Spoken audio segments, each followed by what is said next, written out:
Slide है कि जब मैं इस सोसाइटी में आई थी तो कुछ इस तरीके की दिखा करती थी, क्योंकि बॉडी में वेट तो ज्यादा था ही सही, बट जब टेंशन स्ट्रेस बहुत ज्यादा हो जाता है ना, तो फेस भी ऐसा ही होते चले जाता है। जैसा हम सोचते हैं, जैसा हम खाते हैं, वैसे ही हम बनते चले जाते हैं। तो ऐसा ही कुछ था मेरी प्रैक्टिस के दौरान। मुझे इतना चिड़चिड़ाहट और इतनी बेचैनी रहती थी कि बॉडी में एनर्जी बिल्कुल नहीं रहती थी, और एकदम सुस्त ऐसे खड़ी हुई है। और इसके बाद में जब मैंने इस सोसाइटी में आई और सारी चीजों को ठीक करा, लाइफ स्टाइल का बहुत बड़ा विशेष रोल रहता है। तो मैंने मेरी लाइफ स्टाइल को ठीक करा, 25 kg 25 किलो का फैट लॉस करा, अपनी एनर्जी स्टेमिना को बढ़ाया, और आज मुझे बहुत अच्छा फीलिंग होता है। आज मैं मतलब आप लोगों के सामने गाइड कर पाती हूँ कि जो मैंने सीखा है मैं उसको, नहीं तो ये मेरे साथ ही चला जाता, जो मैंने इतनी पढ़ाई करी वो मेरे साथ ही चले जाती। मैं कोई मतलब आर्थो वाली नहीं हूँ, मैं कोई न्यूरो वाली नहीं हूँ, क्योंकि ये हड्डियों वाली जो प्रॉब्लम्स हैं, ये हमारे नर्व वाली जो प्रॉब्लम्स हैं, इसके लिए 2 डॉक्टरों का ओपिनियन लेना पड़ता है यदि किसी को होती है तो। एक आर्थो वाले का जो हड्डी रोग विशेषज्ञ, एक न्यूरो वाले का, क्योंकि ये ब्रेन से संबंधित प्रॉब्लम्स होती है। तो मैंने सिर्फ पहले BEMS करा, फिर BHMS करा, PGDFC करा, अब हमारी कम्युनिटी में न्यूट्रिशन को सीख रही हूँ कि ये कैसे कैसे वर्क करता है। Sir next slide.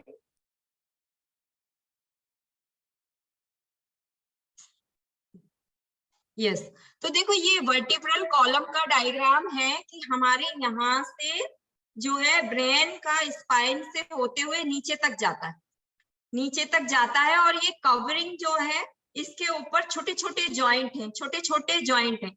तो हमारे ब्रेन से जो निकलती है, आपने कहीं नाम सुना हो क्रेनियल नर्व, ये फेस पाल्सी हो गया, तो ये कौन सी नर्व पाल्सी होगी, फेशियल नर्व पाल्सी हो गया, ऐसा कुछ सुना होगा आपने कि ये फेस लटक गया, क्योंकि ये नर्व डैमेज हो गई, ब्रेन तक सेंसेशन नहीं जा पाया, तो पैरालिसिस की कंडीशन भी आ जाती है। तो हमारे इसको समझने के लिए जो ये वर्टिब्रा है ना, तो वर्टिब्रा में कितनी हड्डियां हैं, वर्टिब्रा जो बनी होती है वो लगभग 33, लगभग क्या 100% 33 वर्टिब्रा होती हैं, और जिनसे 31 पेयर में नर्व निकलती है ना।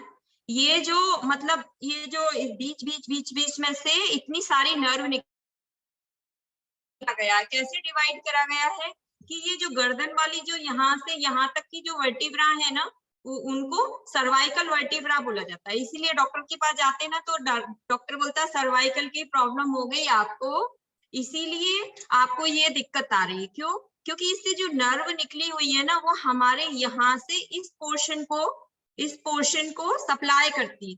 हो सकता है कि दर्द उसको यहाँ हो रहा हो डेंटॉइड में, पर नर्व यहाँ से निकल रही है, फील यहाँ हो रहा है, दर्द यहाँ हो रहा है, पर कनेक्शन उसका यहाँ से है ना। तो कितना शरीर को कैसा बनाया है ना, नर्व यहाँ सर्वाइकल वाली जो भी प्रॉब्लम्स होती है ना, वो उसमें से C1 से लेके C8 तक, मतलब 8 नर्व निकलती हैं जो सर्वाइकल के नाम से हम जानते हैं। ये गर्दन से यहाँ तक की जो नर्व हैं उनको हम सर्वाइकल नर्व बोलते हैं, और ये सर्वाइकल वर्टिब्रा हो गई, जॉइंट जो है ना, हड्डियां जो है उनको सर्वाइकल वर्टिब्रा बोला। और बीच बीच में छोटे छोटे कंडेंसर लगे होते हैं उसको मूव करवाने के लिए, उसके बारे में मैं आगे बताऊंगी। इसके नीचे हम जाते हैं तो 12 थोरेसिक वर्टिब्रा है। थोरेसिक वर्टिब्रा मतलब कि जो हमारे यहाँ पीठ को, जो पीठ वाला जो हमारा थोरैक्स वाला पोर्शन है, इसको सप्लाई करेगी। और देखो ये पेयर में निकलती है, पेयर का मतलब 2 निकलेगी, ऐसा नहीं है कि इस तरफ वाले पोर्शन को सप्लाई कर देगी, इस तरफ सप्लाई करना भूल जाएगी, ऐसा नहीं है।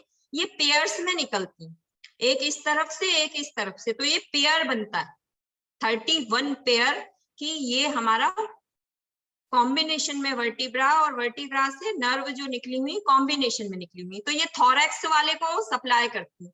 देखो थोरैक्सिक कैविटी कैसी बनी हुई है कि यहाँ रिब भी होती, हड्डियां भी निकलती, हड्डियां भी पीछे हमारे वर्टिब्रल कॉलम से आगे स्टेनम से अपनी बॉडी का या स्केलेटल का जो स्ट्रक्चर है उसको आज आप यूट्यूब पे या जो है गूगल पे देखना कि स्ट्रक्चर हमारा कैसा बना हुआ।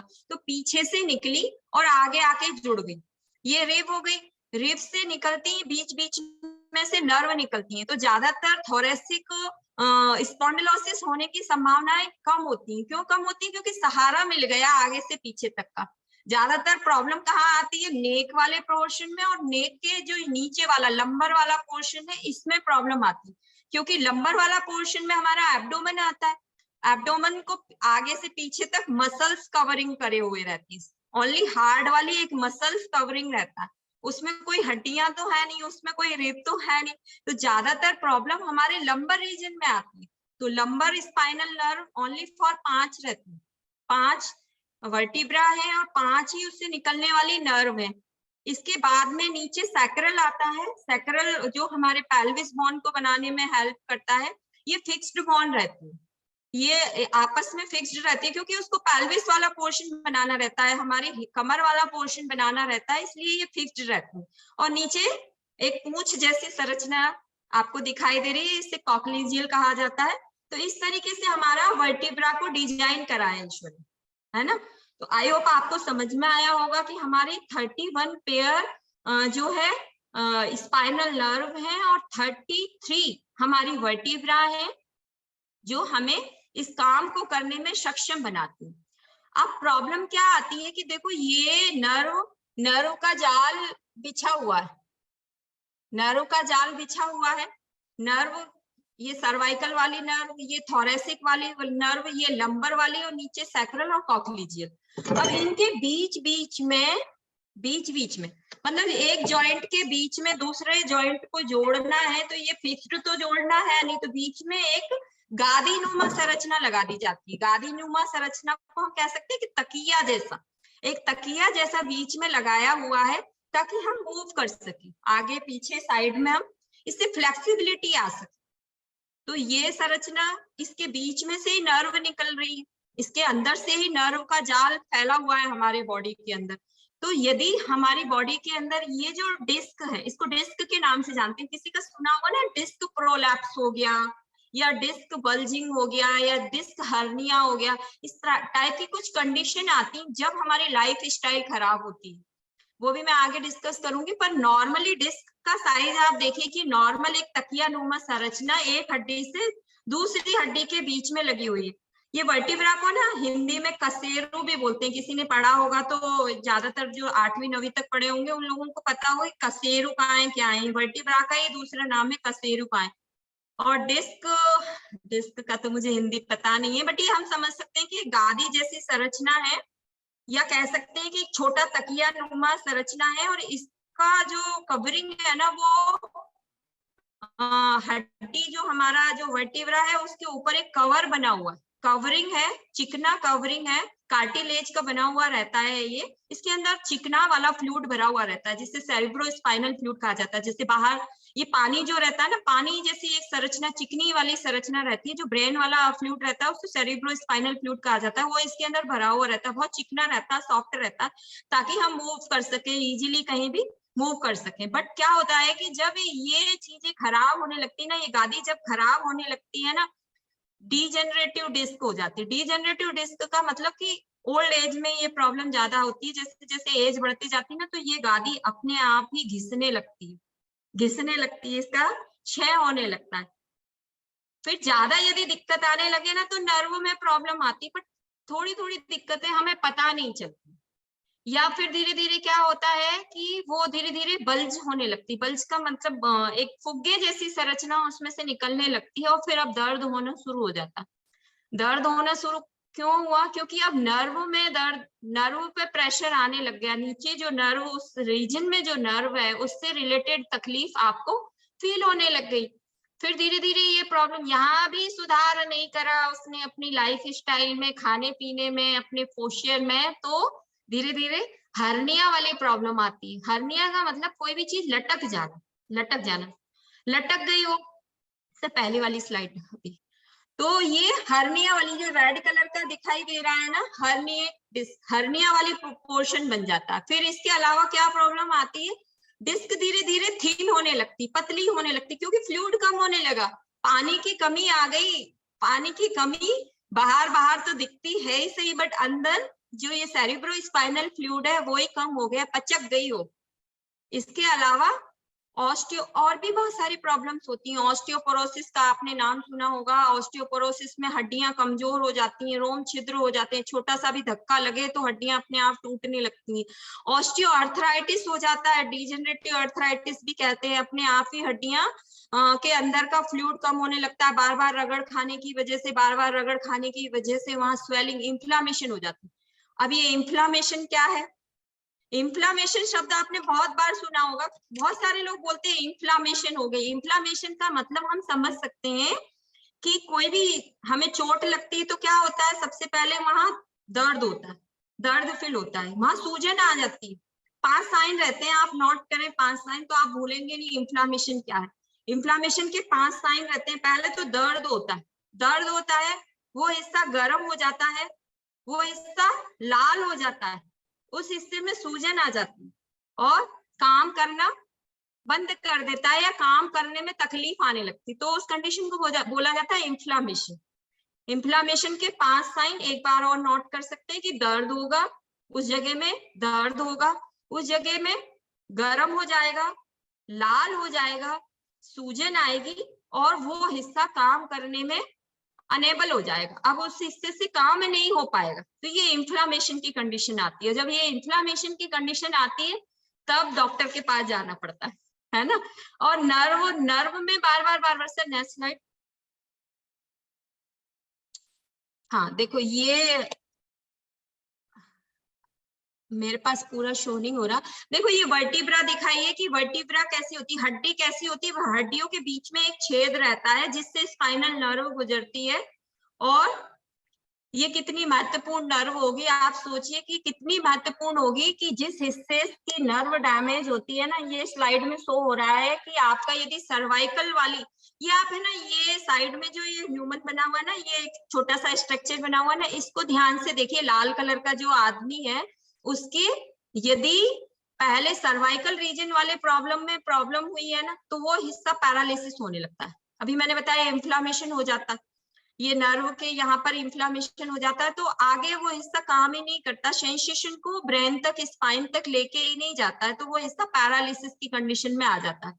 तो हो सकता है कि चोट लगने की वजह से हो, आगे और कारणों पे हम डिस्कस करेंगे, किसी भी कारण से हो सकता है, डिस्क वाली प्रॉब्लम किसी भी कारण से आ सकती है, तो ये सर्वाइकल रीजन उसका जा सकता है, या उसके और नीचे हम जाते हैं तो थोरेसिक आता है, तो थोरेसिक में कहीं भी पैरालिसिस की कंडीशन तक आ जाती है, या हम उससे और थोड़ा सा नीचे जाते हैं तो लंबर रीजन आता है, तो लंबर रीजन में कवरिंग करने वाली स्पाइन लंबर रीजन के नीचे तक जाता है, पैरों में भी तकलीफ तक आती है, क्योंकि नर्व पैरों तक जाती है, लंबर रीजन की जो नर्व रहती है ना वो पैरों तक जाती है, तो पैरों तक में दिक्कत आती है। इवन और तो और ये जो हमारे एब्डोमेन है ना, एब्डोमेन के अंदर जो ऑर्गन्स है उनको अफेक्टेड करने लगता है, उनमें इंजरी होने की संभावनाएं बढ़ जाती है।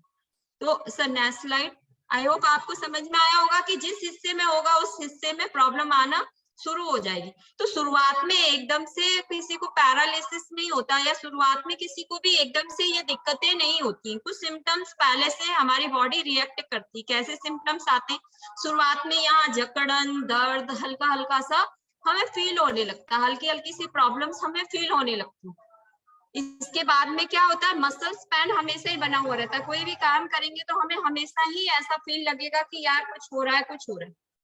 और यही सेम सिचुएशन ना हमारे जॉइंट, नी जॉइंट में भी आती है, हमारे कभी कभी एल्बो में भी प्रॉब्लम आने लगती है, कहीं ना कहीं कोई से भी जॉइंट अफेक्टेड होने लगता है। फिर हो सकता है कि आपको सीवियर दर्द वहां पर शुरू हुआ हो सकता है। देखो जब ये प्रॉब्लम्स बढ़ती है, नर्व जब कंप्रेस होती है, उस पे वो नर्व जब दबती है ना, तो इतनी खराब कंडीशन तक आ जाती है लंबर रीजन में कि उसको यूरिन के लिए भी पता नहीं चलता है कि उसको वॉशरूम जाना है या फीसिस के लिए जाना है, तो इतनी प्रॉब्लम्स बढ़ जाती है जब ये नर्व पे प्रेशर आता है। लेटरिन बाथरूम में भी प्रॉब्लम हो जाती है। इसके अलावा उस हिस्से पे स्वेलिंग आएगी, वो तो दिक्कत तो होगी क्योंकि उसका फंक्शन बंद हो गया, वो चलने फिरने में भी अनेबल हो जाएगा यदि लंबर वाले रीजन में प्रॉब्लम है ना। Sir next slide. देखो अभी मैंने बताया कि ज्यादातर प्रॉब्लम्स ज्यादातर सर्वाइकल रीजन में होती है। क्यों होती है इसका भी मैंने रीजन बताया, क्योंकि वहां सपोर्ट कम है, आगे से सपोर्ट नहीं मिल पा रहा पीछे तक के लिए, इसलिए सर्वाइकल रीजन में ज्यादातर दिक्कतें आती हैं। थोरेसिक वाले में प्रॉब्लम कम आती है क्योंकि वो रिब का सपोर्ट मिल जाता है, आगे हमारा स्टर्नम है, पीछे हमारा वर्टिब्रा है, तो उसको सपोर्ट मिल रहा है, इसीलिए वो ज्यादा दिक्कतें नहीं होती। पर जो हिस्सा फ्री है, नीचे लंबर वाला हिस्सा, उसमें सिर्फ मसल्स कवर करती हैं, तो वहां ज्यादातर प्रॉब्लम होने की शिकायत ज्यादा आती है। स्पेशली महिलाओं को क्यों आती है वो भी मैं बताऊंगी। आजकल तो सभी में ही आ रही है, पुरुषों में बहुत ज्यादा दिखाई दे रही है। अब ये साइटिका का नाम आपने सुना होगा, ये साइटिका कहाँ होती है? ये लंबर रीजन मैंने बताया था ना कि L1 से लेके L5 तक की नर्व निकलती है। ये नर्व जो निकलती हैं, इनमें L4 और L5 वाली जो वर्टिब्रा है, उसके बीच वाली जो नर्व है ना, वो कंप्रेस होने लगती है, वो दबने लगती है। तो क्या क्या प्रॉब्लम आती है? या तो स्लिप डिस्क, मैंने फोटो दिखाया था कि नॉर्मल कैसा है और एबनॉर्मल कैसा है, या तो वो बल्ज होने लगेगी, फुग्गे जैसा निकलने लगेगा, या हर्निया जैसा रेड कलर का दिखाई दे रहा था ना, हर्निया का मतलब वहां से लटक गया कुछ पोर्शन, डिस्क टूट के या ऐसी लटक गई, उसमें से जो हमारी गादी थी दो वर्टिब्रा के बीच में से वो झुक गई। Sir next. तो आपको, हाँ देखो, ये 3 टाइप होते हैं स्लिप डिस्क के, इसको भी समझ सकते हैं कि एक तो सर्वाइकल, ये जो नर्व है ना उन्हीं को लेके बताया है कि सर्वाइकल डिस्क प्रॉब्लम हो सकती है, या थोरेसिक डिस्क प्रॉब्लम हो सकती है, या लंबर वाली, यही ज्यादातर होती है। नीचे वाली बोन तो फिक्स्ड है, सैक्रल बोन और कॉक्लिजियल बोन ये तो फिक्स्ड है, वो तो फिक्स है, उनमें कोई हल्ले ढुलने वाली संभावना नहीं है। डिस्क वाली प्रॉब्लम वही है जहाँ जो हिस्सा हमारा मूव करता है, जो हिस्सा हमारे ज्यादा काम करने में आता है। हमारे ज्यादा काम करने में क्या आता है? हमारी गर्दन, हम कभी भी कहीं भी कैसे भी उसको घुमा लेते हैं, झटका तक लगा लेते हैं, या हमारे बैक में कहीं भी कैसे भी उठना करना, कैसे भी ज्यादातर झुकने वाली जो प्रॉब्लम्स होती हैं। ये सर नेक्स्ट स्लाइड। अब देखो ये डिस्क का एक डायग्राम है कि ये डिस्क यहाँ, ये जो लंबर रीजन वाली डिस्क है, इसमें ये प्रॉब्लम आई तो बैक में दर्द रहना करना, ये सारी दिक्कतें शुरू हो जाती हैं। Sir next. हाँ देखो ये साइटिका में क्या होता है कि जो ये साइटिका, या कह सकते हैं कि लंबर रीजन वाली जो डिस्क है ना, उससे जो ये नर्व निकल रही है L4 और L5, ये नीचे हमारा सप्लाई कहाँ तक? हमारी एड़ी तक के लिए जाती है। एड़ी तक का सेंसेशन यहाँ से आता है। यदि ये नर्व कंप्रेस हो जाती है, दब जाती है, तो हमारे पाँव हिलाना भी संभव नहीं है, पाँव में पैरालिसिस की प्रॉब्लम आ सकती है, या ये एब्डोमेन में भी सप्लाई करती है, आगे भी सप्लाई होता है, पीछे भी सप्लाई होता है, नीचे भी सप्लाई होता है, तो सब तरफ ये प्रॉब्लम आ सकती है। आई होप आपके परिवार में किसी को रही होगी और उसने इलाज करवाया होगा, तो इलाज क्या है वो भी मैं बताऊंगी आगे। Sir next.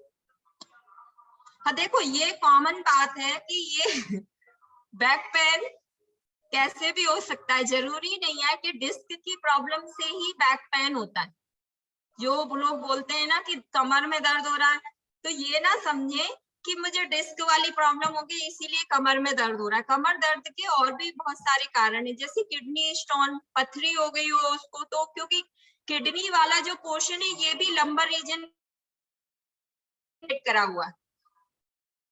अब ये मसल्स का कितना ज्यादा हैवी होना बहुत ज्यादा जरूरी, मसल्स का मजबूत होना बहुत ज्यादा जरूरी। मसल्स यदि मजबूत नहीं है, यदि उसने हैवी वेट उठाया है, तो भी हमारे डिस्क में प्रॉब्लम आ सकती है। या कोई ट्रॉमा इंजरी हुआ, चोट वोट लग गई डिस्क में, आपने देखा होगा ना कि थोड़ी सी भी चोट लगी उसकी कमर में और वो इंसान चले गया, तो यहाँ से आप पता कर सकते हैं कि ये कितना महत्वपूर्ण है हमारा स्पाइनल नर्व, हमारी स्पाइनल कॉर्ड, हमारा ब्रेन। या अभी कोरोना के बाद से बहुत सारे पेशेंट डिस्क वाले आए हैं, या सर्वाइकल या लंबर। क्यों आए हैं? क्योंकि मोबाइल ऐसे करके देखते ही रहते हैं 2 घंटों तक। ऐसी पोस्चर बहुत ज्यादा इंपॉर्टेंस है, यदि हमारा पोस्चर सही नहीं है तो ये डिस्क वाली प्रॉब्लम आ सकती है। या जिनका वेट ज्यादा है ना, वजन जिनका ज्यादा है, देखो वजन ज्यादा है तो जिधर वजन ज्यादा होगा तो हड्डियां उस तरफ झुकती। किसी को फ्रैक्चर हुआ होगा ना तो डॉक्टर के पास जाते हैं ना, तो डॉक्टर फ्रैक्चर को ठीक नहीं कर सकता है, कोई हड्डी को बांध के टाके नहीं लगा देता। डॉक्टर क्या करता है कि सिर्फ उसको सीधा करके वो पट्टा चढ़ा देता है, हड्डी अपने आप जाके जुड़ती है। अपने आप सीधी जाएगी, सीधी जाके जुड़ेगी। तो पोस्चर बहुत ज्यादा जरूरी है। यदि हमारा पोस्चर सही है तो ये डिस्क वाली प्रॉब्लम भी नहीं आएगी और बहुत सारी चीजें अपने आप ही ठीक होने लगती है। या बहुत सारे लोग ऐसे झुके झुके काम करते हैं तो उनके बैक में प्रॉब्लम लंबर वाले रीजन में आने लगती है ना। और जो एक्टिव नहीं रहते ना, जो मतलब दिन भर बैठे बैठे रहते हैं, तो भी प्रॉब्लम आना तय है। या डीजनरेटिव स्पाइन कंडीशन, मतलब कि हड्डियां अपने आप ही झुकने लग गई, अपने आप ही उनके डिस्क कमजोर होने लग गई। क्यों होता है? न्यूट्रिशन की डेफिशिएंसी के कारण, पोषक तत्वों की कमी के कारण हड्डियों अपने आप हड्डियां घिसने लगती हैं और हड्डियों के बीच का जो गादीनुमा संरचना मैंने बताई, उसके अंदर फ्लूइड अपने आप धीरे धीरे कम होने लगता है और ये आपस में पास आ जाती है। पास आ जाती हैं तो झुकने करने में रगड़ खाने लगती हैं और वहां पर इंफ्लामेशन शुरू हो जाती है। और इंफ्लामेशन के 5 साइन मैंने बताए आपको। सबसे लास्ट वाला फंक्शन नहीं होगा उसका, है ना। सर नेक्स्ट देखो, मसल्स का मजबूत होना बहुत ज्यादा जरूरी है। लंबर रीजन को यदि हमें सुरक्षित रखना है, खास तो देखो मैंने बताया ना, सर्वाइकल रीजन में प्रॉब्लम आती है। यदि हमारा सर्वाइकल के लिए जो भी एक्सरसाइज है रेगुलर बेस पे करी जाए और रेगुलर बेस पे हमारा पोस्चर सही रखा जाए, तो हमें कभी भी सर्वाइकल की प्रॉब्लम नहीं होगी। और लंबर रीजन का भी यही है, यदि हमारी मसल्स अच्छे मजबूत होंगे, एब्डोमेन से लेके पेट तक जो कवरिंग है वो मसल्स का बना हुआ रहता है, तो अंदर के जो ऑर्गन है अपनी जगह पे सही साट रहेंगे। अन्यथा ये भी इधर उधर, इसलिए बोलते हैं ना कि गुड वाला फैट होना बहुत ज्यादा जरूरी है बॉडी के अंदर, नहीं तो कुछ भी हो सकता है। सर नेक्स्ट स्लाइड देखो, ये सर्वाइकल के लिए देखिए आप, ये सर्वाइकल के सिम्टम्स बताएं इसमें कि सर्वाइकल के सिम्टम्स क्या क्या आते हैं जब ये प्रॉब्लम शुरू होती है। इसका स्क्रीनशॉट लेके आप रख सकते हैं क्या क्या सिम्टम्स होते हैं। कुछ रिस्क फैक्टर भी होते हैं। किन लोगों को ये संभावनाएं होने की ज्यादा संभावनाएं होती हैं, रिस्क फैक्टर बोलते हैं उनको, कि इन लोगों को ये प्रॉब्लम होने की संभावना ज्यादा है। सर्वाइकल डिस्क या कोई सी भी डिस्क वाली जो प्रॉब्लम है, स्लिप डिस्क की जो प्रॉब्लम है, वो संभावनाएं ज्यादा है। किन लोगों को? जो मोटे हैं, जिनका बीएमआई प्रॉपर नहीं है, उन लोगों को डिस्क होने की, सर्वाइकल डिस्क होने की या लंबर डिस्क होने की संभावनाएं ज्यादा है। या जो है प्रॉपर न्यूट्रिशन नहीं लेते। न्यूट्रिशन, मसल्स के लिए हमें प्रोटीन चाहिए, विटामिन चाहिए, कैल्शियम चाहिए, ग्लूसामाइन चाहिए, इन सबको सही करने के लिए गुड वाला फैट चाहिए। तो ये सारी चीजें हमारे पोषक तत्वों की हमारी बॉडी के अंदर कमी है, तो ये संभावना होने की रिस्क और ज्यादा बढ़ जाती है। जिनका प्रॉपरली लाइफ स्टाइल सही नहीं है, खाना पीना सोना, स्ट्रेस बहुत ज्यादा लेना, ये सारी कंडीशन है यदि है, तो धीरे धीरे करके हमारे स्पाइन पे इसका असर हमें दिखाई देने लगता है। तो हमें, क्योंकि देखो हड्डियां काय की बनी है, आप सोचिए ना, हड्डियां काय की बनी, हड्डियां कैल्शियम, मैग्नीशियम, जिंक, ये हमें चाहिए ही सही। मसल्स को प्रोटीन चाहिए ही सही, पूरे मिनरल्स हमें चाहिए। गुड वाला फैट भी होना बहुत ज्यादा जरूरी है। इसके अलावा सबसे ज्यादा जरूरी है पानी पीना, वाटर का इंटेक बहुत ज्यादा जरूरी है ना। तो हम इसे कैसे ठीक कर सकते हैं? इन सबको हम कर लें और अपने आप ही ठीक हो जाएंगे। सबसे जरूरी है पोस्चर। आप मोबाइल के सामने, खास तो आज रीजन यही हो गया है डिस्क वाली प्रॉब्लम, मोबाइल एक खास रीजन हो गया। मोबाइल देखिए क्योंकि जरूरी है, बट अपना पोस्चर सही रखिए, सामने रख के सीधे बैठिए, ताकि पोस्चर सही रहेगा तो ही सारी चीजें सही रह पाएंगी। इसके अलावा हमें खाने में प्रॉपरली न्यूट्रिशन लेना है, मल्टीविटामिन प्रॉपर लेना। देखो विटामिन डी नहीं, यदि कैल्शियम नहीं है तो विटामिन डी बॉडी को नहीं लगेगा। मल्टीविटामिन पूरे बॉडी के अंदर नहीं है तो कुछ भी प्रॉब्लम हो सकता है। विटामिन B12 का बहुत बड़ा विशेष रोल रहता है। विटामिन B12 कहाँ से मिलेगा हमारी बॉडी को? देखो ये कम्युनिटी कितनी हेल्प कर रही है, हमें सब कुछ प्रोवाइड करा रही है, सब कुछ हमें दे रही है, तो हमें डॉक्टर्स भी तो यही देते हैं। यदि आपको किसी को कोई प्रॉब्लम आई है तो वो क्या करता है? मल्टीविटामिन का इंजेक्शन लगाता है, या जो है ज्यादा प्रॉब्लम हो गई है तो सर्जरी के लिए आपको एडवाइस करता है, सर्जरी करवाना पड़ेगी। तो सर्जरी इसके लिए क्या सही है? सर्जरी में क्या करते हैं? उस हिस्से को काट के निकाल देते हैं जो दर्द कर रहा है। बट इसके लिए ये सही नहीं है। सही ये है कि प्रॉपर न्यूट्रिशन दिया जाए बॉडी को, क्योंकि एक जॉइंट तो है नहीं कि उसको सही कर लिया, हो सकता है बाद में उसका दूसरा जॉइंट इन्वॉल्व हो जाए। तो कारण को हमें ठीक करना पड़ेगा, प्रॉपर हमारी बॉडी में जो चीजें चाहिए वो हमें देना पड़ेगी ताकि हमारी बॉडी अच्छे से रह सके।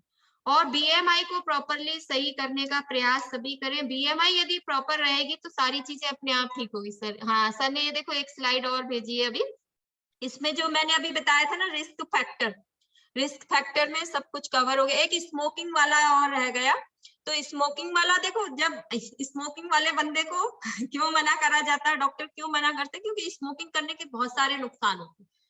जो लोग तम्बाकू वगैरह खाते हैं उनका देखना मुंह प्रॉपर मुंह ही नहीं खुलता है अंदर से प्रॉपर ये जबड़ा तक क्लोज हो जाता है। क्या होता है कि नर्व ना कमजोर होने लगती हैं, स्मोकिंग अल्कोहल की वजह से नर्व अपने आप ही कमजोर होकर टूटने लगती है, घिसने लगती है। तो स्मोकिंग बहुत ही इसीलिए मना करते हैं सभी, कोई भी परिवार में ही किसी को मना करते रहते हैं नहीं करो, फिर भी हैबिट बना लेते हैं लोग।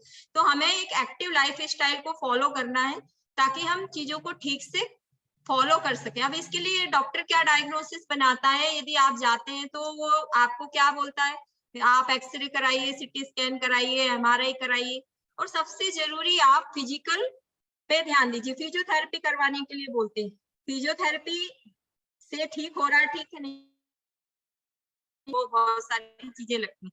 तो सबसे पहले देखो, जब भी कोई प्रॉब्लम शुरू होती है ना, हाँ, जब भी कोई प्रॉब्लम शुरू होती है तो धीरे धीरे करके, एकदम से जरूरी नहीं है कि आपको डॉक्टर्स की सलाह लेना।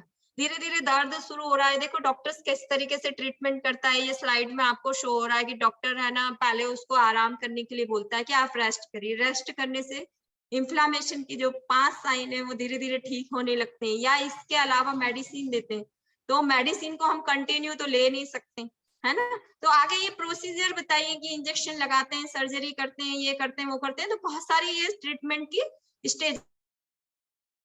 क्या करना है, मैंने जो बताया, प्रॉपरली न्यूट्रिशन देना है ताकि ये इन सब का सामना ना करना पड़े आपके परिवार में, आपके आसपास, क्योंकि ये खतरनाक प्रोसीजर है, मुझे खुद को ही बहुत डर लगता है इन सब से। तो जब भी प्रॉब्लम शुरू होती है, सबसे पहले उस चीज को समझें कि कहाँ प्रॉब्लम है, प्रॉपरली उस चीज का डिसाइड करें कि हमें जहां भी हुआ है उस पे रेस्ट प्रॉपरली दें, और उसको सिकाई करें, या हॉट से या कोल्ड से सिकाई करें, धीरे धीरे करके उससे रिलेटेड एक्सरसाइज करें। देखो स्पाइन में जब भी प्रॉब्लम होती है ना, बैक में जब भी प्रॉब्लम होती है, तो उसमें झुकने के लिए मना करा जाता है, तो आगे झुकने वाली एक्सरसाइज नहीं करें। जिसको भी डॉक्टर ने सलाह दी है कि आगे नहीं झुकना है, तो उसको पीछे पोस्चर वाली एक्सरसाइज है। आपको कितना अच्छा सहारा मिला है, कम्युनिटी आपको मिली है,